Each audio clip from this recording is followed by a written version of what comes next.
Well, a very good afternoon and welcome to this week's Late Bite Lunch. I am absolutely delighted to have a fabulous guest with me today. Many people know her as Danny Digital because when it comes to all things social media, she is the go to person. So, Danny, thank you so much for joining us today. What I'll do is, if I can get you to tell us just a little bit about yourself before we start so people can get an idea of who you are and what it is you do. Yeah, perfect. First off, thank you so much for having me on. It is a pleasure. I've watched a few of your shows before, and I know they've been really helpful. So my name's Danny, and I'm owner of Danny Digital, which is a digital marketing agency. We work basically in social media, helping businesses of all shapes, all sizes, all different industries increase their client base on social media. If it's e-commerce, increase sales from their product, and just increase their organic and paid social media presence. So we work on platforms like TikTok, Instagram, LinkedIn, Twitter, Facebook, literally everything and anything. So yeah, that's a very whistle stop tour. Brilliant. Thank you so much. And as I said, we're absolutely delighted. I know I've been trying to tie in and tie down a date with you, but you're in such demand that managing to find time to fit it all in. Before we get into chatting in detail, I just want to make a quick mention about this.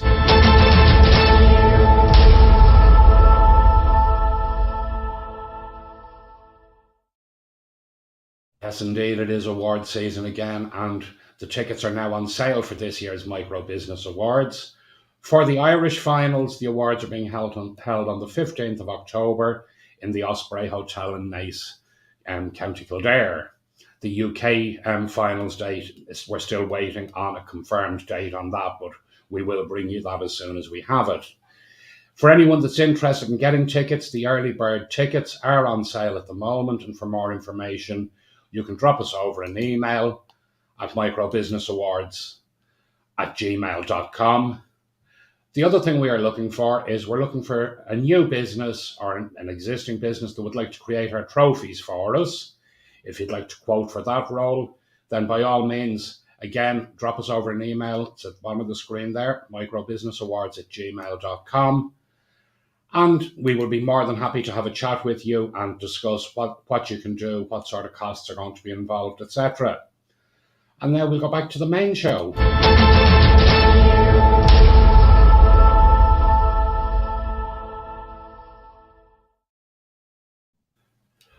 So, Danny, now that we've told everyone a little bit about the Micro Business Awards, I want to have a chat with you a little bit about your background because I have to say I was quite surprised when we were doing our sound check earlier in the week and you told me you were putting your finishing touches to your thesis. So, why don't you actually let people in on the secret of what you actually do aside from being the digital mastermind that you are?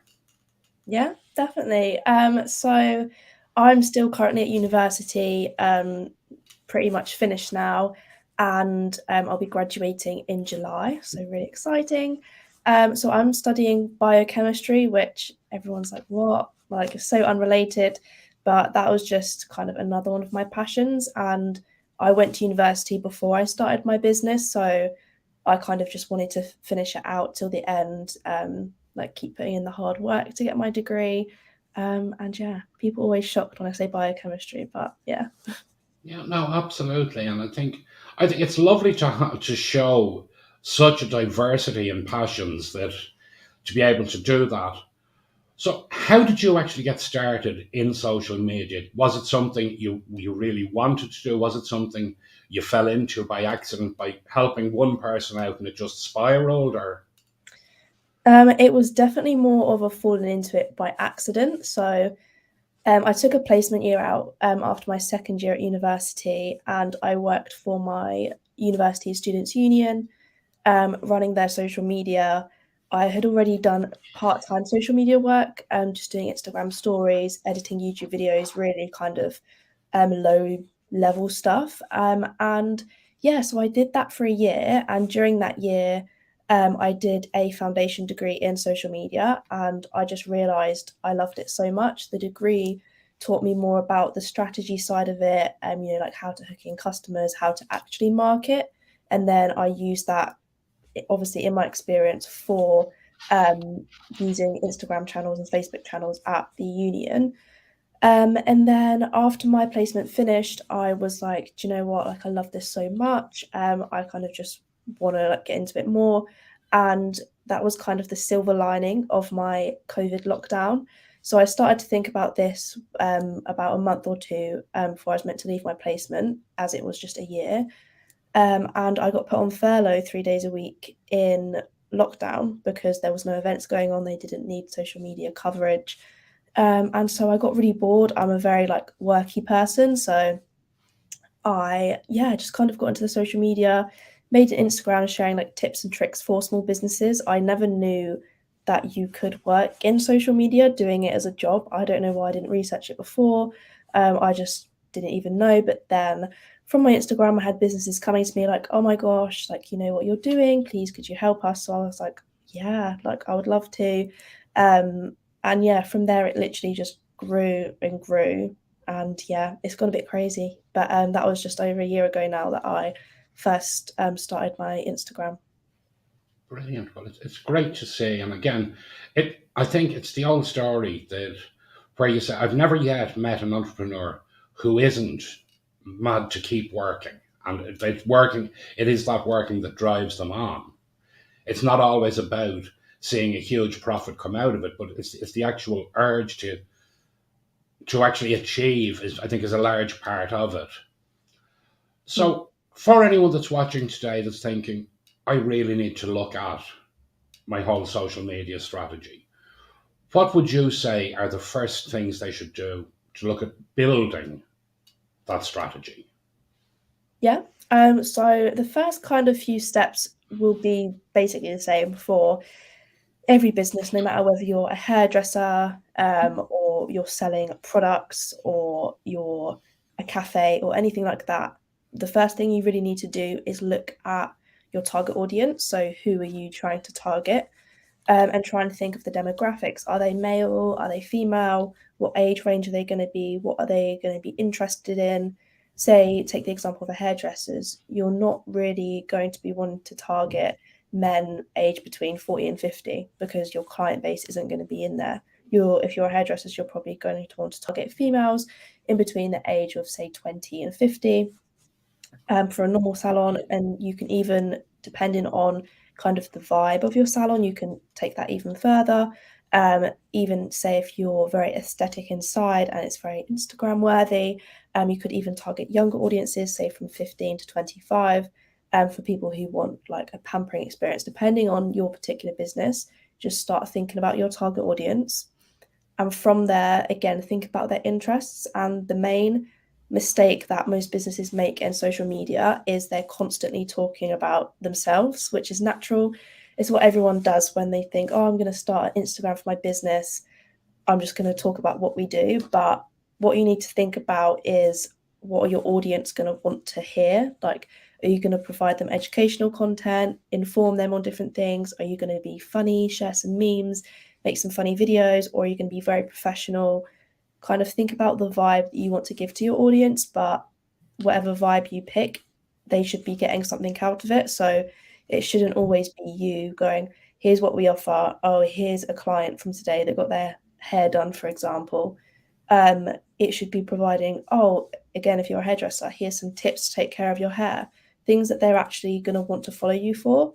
What I often say to new people who are on board with us is, if somebody had never seen your business before, never seen your social media, and they look at your channel, what are the 3 words that you want them to pick from your channel? Do you want them to pick vibrant, fun, and friendly, or do you want them to pick corporate, professional, reliable? Think about what you want people to think of your channel.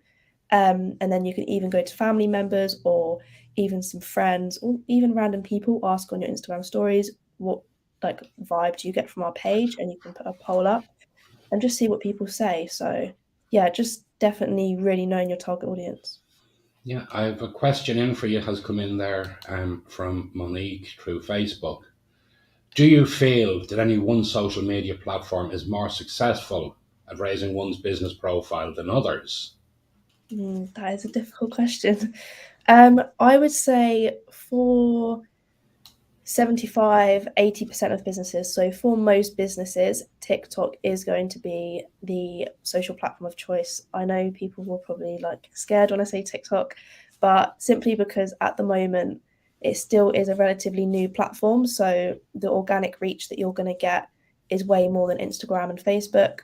An easy way to kind of understand that is if you're on Instagram or Facebook, you'll know that 95% of the posts you see is from people that you follow. It's never really from anyone new. Whereas on TikTok, if you're scrolling through your For You page, it's going to be loads of new people. And as a business, that means you can reach so many more people that don't follow you to get more reach into cold audiences, which is, yeah, just the reason why TikTok is so great at the moment. But again, for some businesses, like Facebook groups may be more useful. Pinterest is really good for interior design companies, home renovation companies, things like that. But yeah, I would say TikTok definitely for most businesses. Right. And Monique has actually come back with another question because I want to come back to TikTok now in a moment. But Monique is out wondering, have many people started to move away from Facebook? So do you think Facebook is actually gone into decline? So Facebook is very, you have to kind of think of people's mindsets when they go onto different apps. If somebody goes on LinkedIn, they're wanting very like professional, inspirational posts. If somebody goes on Facebook, they're mainly wanting to see things from friends and family. So we don't actually recommend to most businesses that they have a Facebook page. But what does work really well and continues to work well is Facebook groups. So having a community on your page. So again, just use the hairdressers as an example, having a community of like hair lovers. So you share hair tips with them.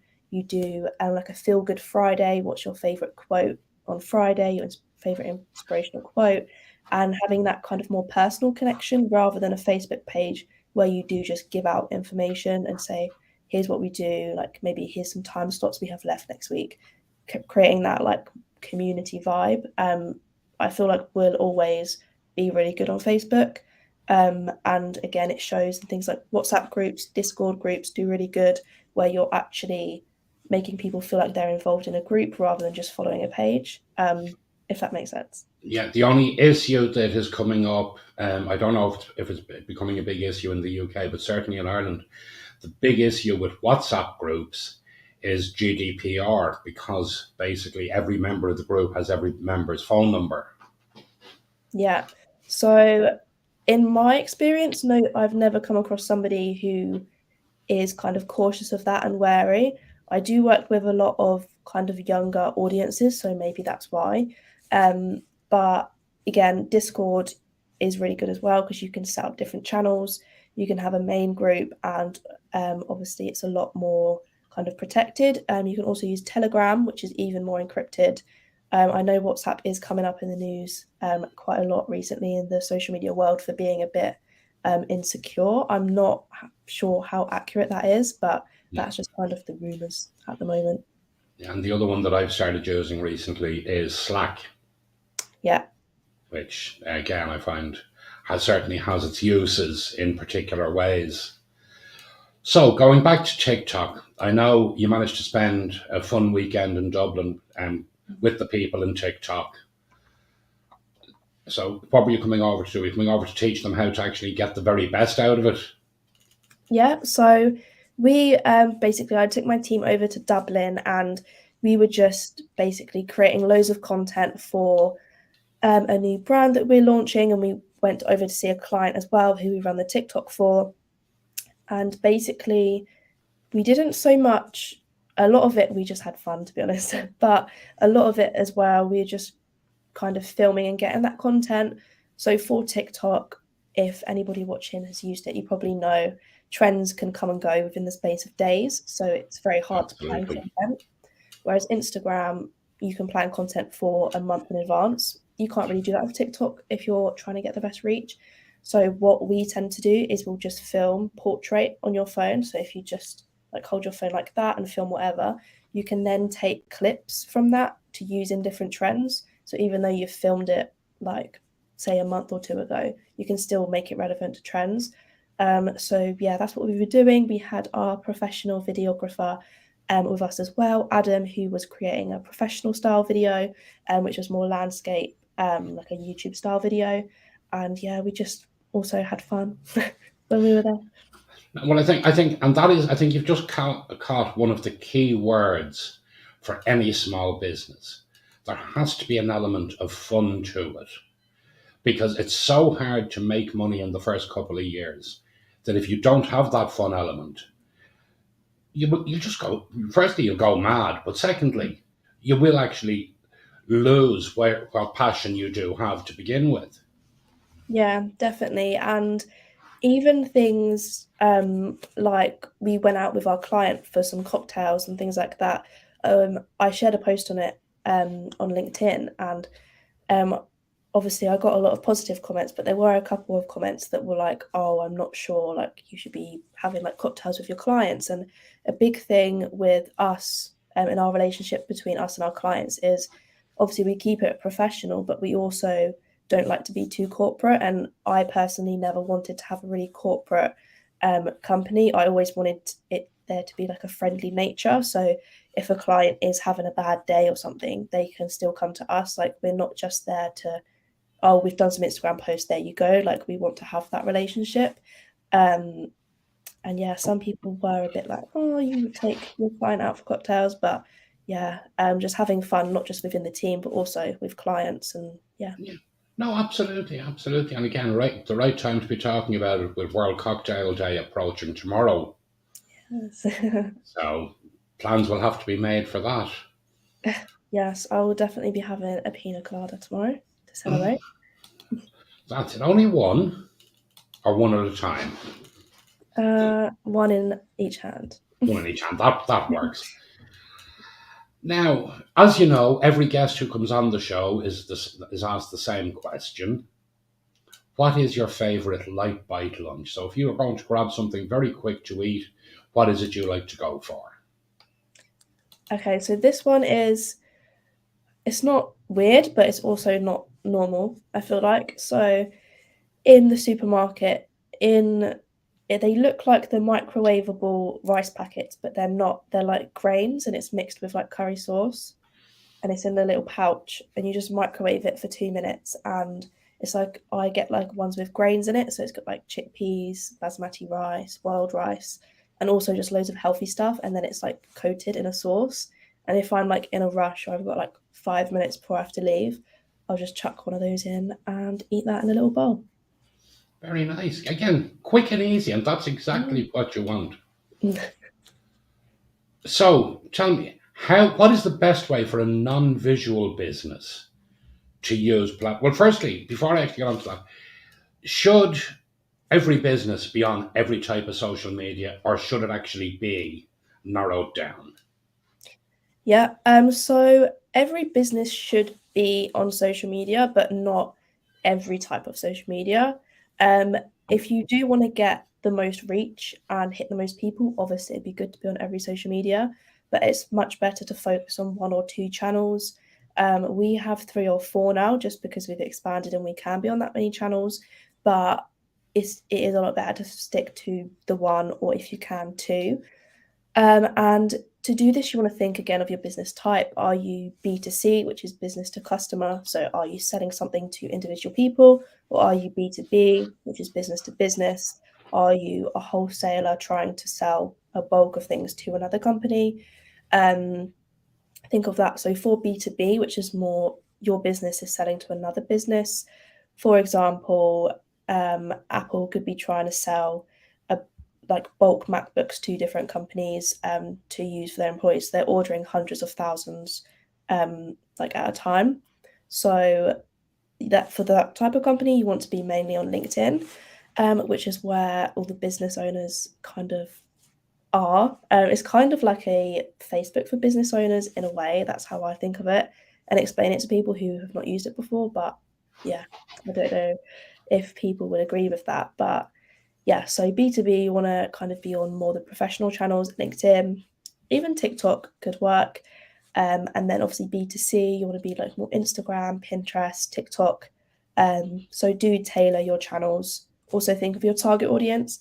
If your target audience say you sell like hairbands to teenagers, if you're selling to teenagers, you're not really going to be wanting to be on LinkedIn. There's not a lot of young people on LinkedIn, especially under the age of 18. So, yeah, think about your target audience, and that links into your strategy as well. Yeah, absolutely. Well, now I know with the younger audience, certainly Instagram is huge. More and more businesses are moving onto Instagram. Now, as you say, I think a lot are going to move across to TikTok when they build up the when they perfect doing videos on Instagram and that type of thing. They'll make the move across, I expect. But what advice would you give a non-visual business? So, as I mentioned to you earlier, there, as somebody who's in accounting, we have bundles of papers and we have bundles of figures. There's absolutely nothing aesthetically pleasing to look at. And for most people, it actually causes headaches and tremors when they look at it. Yeah.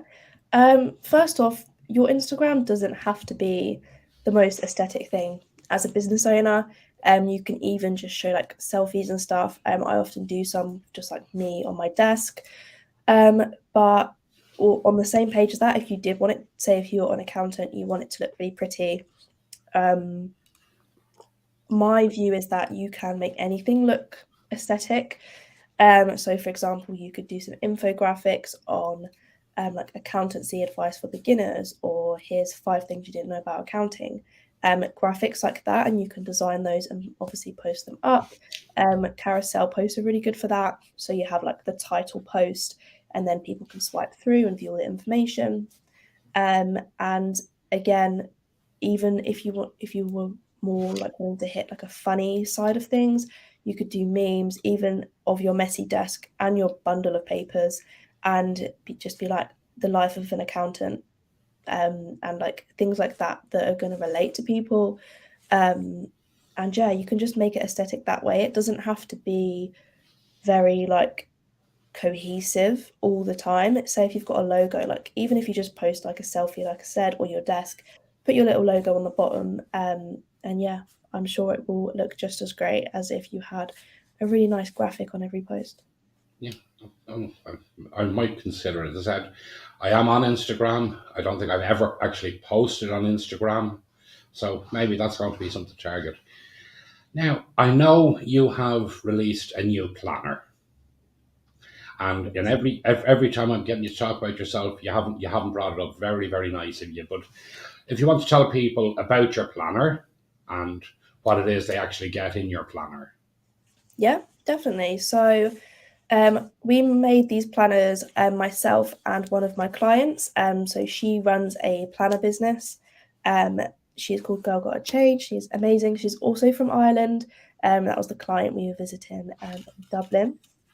She's great. And yeah, we were like, there's no planner out there for business owners, because I used to use her planner, and I was like, it's still not got everything I need in it, like my invoicing details, meeting notes, things like that. I had like 500 post-it notes everywhere, all over my wall, all on my desk. It was really stressful. And I don't think I could be an accountant because I have to be very like, my workspace always has to be clear, and I hate like big bundles of paper. So I definitely chose the right career. But yeah, so I have one of the planners with me now. This is the one that I use, and it's just like a little leather binder. I'll go through a couple of the pages, but so it's got the just weekly spread like that, and things like this month's goals and task planner, and it's just kind of got everything in it that a business owner needs, but that isn't necessarily in a normal planner. And it also has a section for like your business cards and stuff. And yeah, I just really like it because I feel like everything's in it, and I don't have to have a million pieces of paper everywhere. So yeah. And if anyone is interested in getting one, how should they get in touch with you for that part of it? It's the same as your main contact details, or Yeah, same as my normal contact details, because we haven't officially launched yet. We're launching literally in like a week, which is exciting. And we are holding a launch event in London tomorrow, for the event, where there'll be like some cocktails, some freebies, and just a general network with other business owners. So if you are in London tomorrow, pop me an email on my email, which I think is on the It bottom is. or below. Yes, Yeah. And we can send you all the details for that. absolutely. So, what are the plans for the future for Danny? Are you going down the biochemistry route while keeping Danny Digital going? Are you going to be focused a lot more on Danny Digital while keeping an eye on the biochemistry world? Or are you going to be Superwoman and juggle both and do both well? Mm. Um, so from September, I'm going traveling for a few months, 6 to 8 months. I will be working alongside that, so I'll be working say 3 days a week. Um, so I still will be carrying on as normal, basically. And after that, I don't really have a solid plan. I do know that I do want to carry Danny Digital on, and the business plan, which is the business planners. I don't want to go into the biochemistry route in terms of doing research, but I do love working with like healthcare companies, medical companies, biochemistry companies. We've worked with a couple of PCR testing companies before on their social media, where they've gone to other agencies. They don't know anything about science. They can't help out with the content.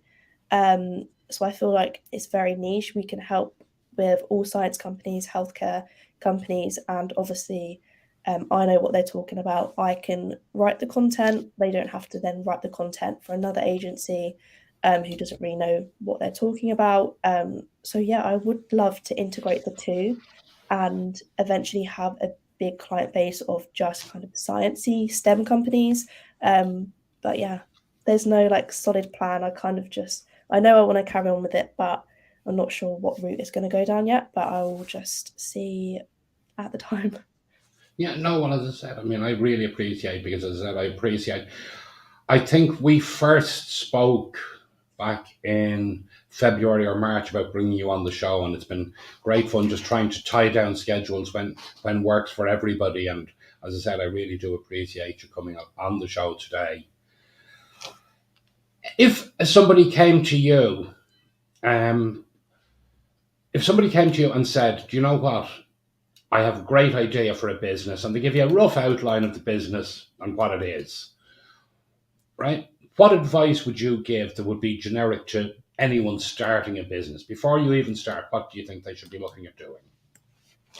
Um, it depends in terms of actually running a business or in terms of increasing their social media presence.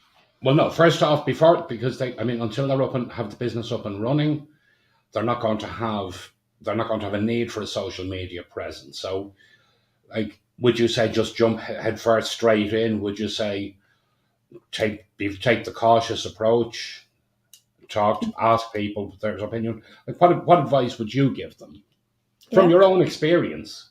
Yeah. So I would definitely say follow, it's going to sound really like cringy, but follow your gut and where you want to take you, regardless of family, friends, anything like that. My family, when I first started, although they were supportive, they were kind of hesitant to believe that it could evolve how it has.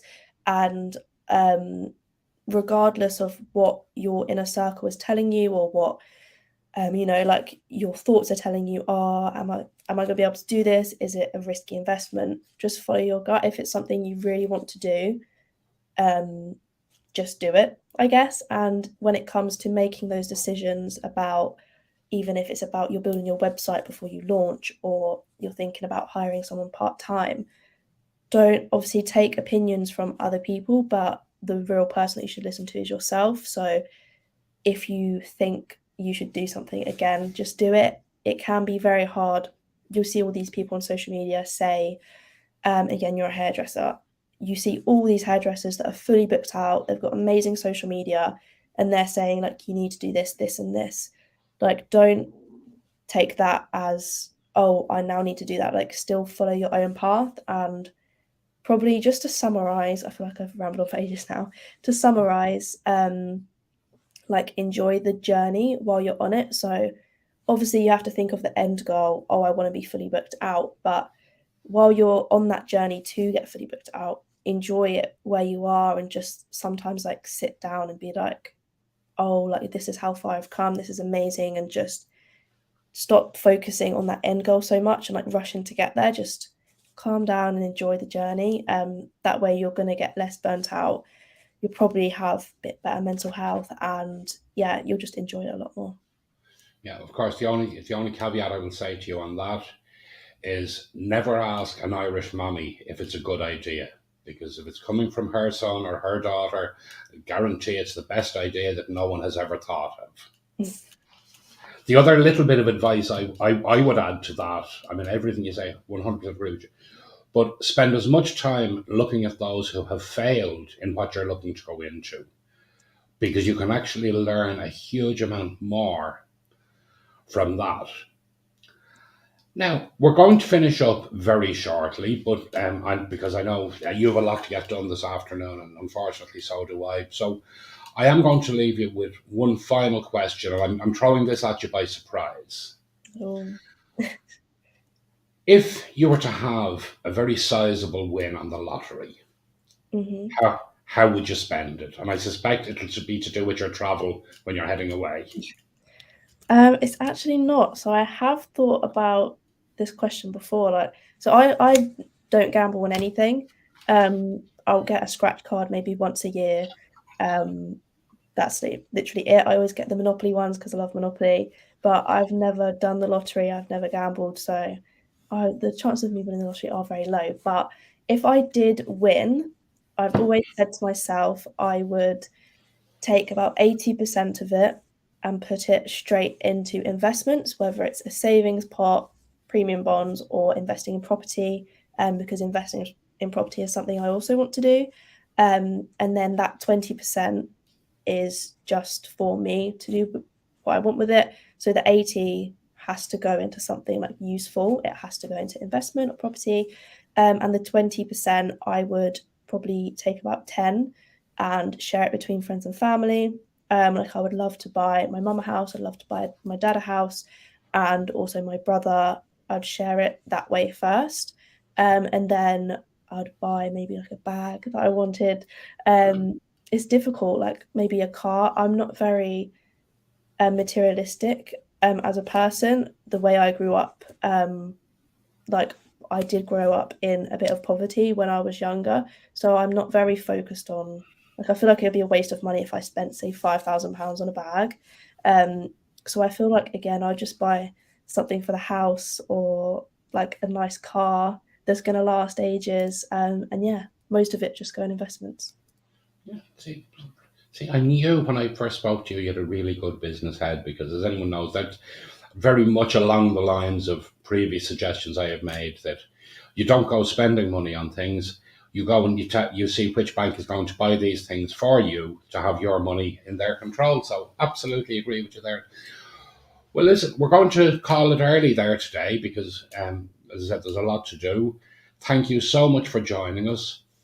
In 2 weeks' time, I will have a very, very special guest coming to us live from Ukraine with an update on the situation in Ukraine. So I'm looking forward to the chat then in 2 weeks.